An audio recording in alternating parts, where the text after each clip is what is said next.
La phrase complexe. Numéro 2. On a vu que quand on avait une phrase complexe, il fallait plusieurs verbes. Ici, fait et joue. Si on coupe maintenant cette phrase complexe en deux petites phrases avec un verbe de chaque côté, cela donne d'un côté, à ce moment-là, il fait beau, comme ici, et de l'autre, les enfants jouent dehors.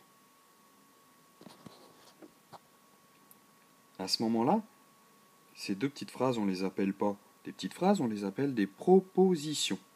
C'est comme ça s'appelle des propositions.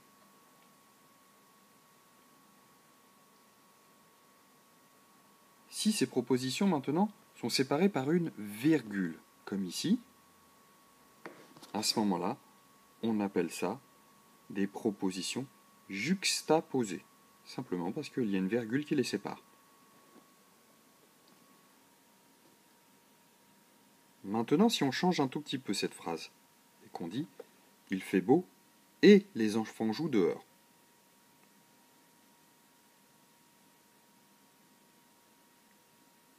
c'est un peu différent de « il fait beau,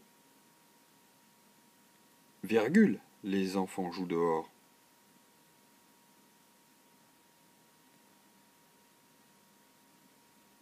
On a vu que quand c'était séparé par une virgule, à ce moment-là, on appelait ça juxtaposé. Mais là, c'est séparé par un petit mot, le petit mot « et ». Quand c'est séparé à ce moment-là par le petit mot « et » ou d'autres petits mots, on appelle ça coordonné. Si on se résume, juxtaposé, c'est quand il y a une ponctuation qui sépare les deux petites phrases. Les petites phrases, on les appelle alors des propositions. Et quand ces propositions sont séparées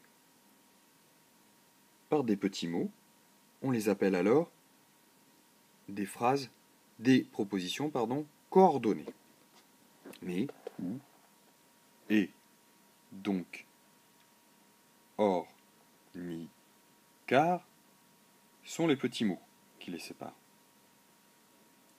On appelle ça des conjonctions de coordination, ces petits mots.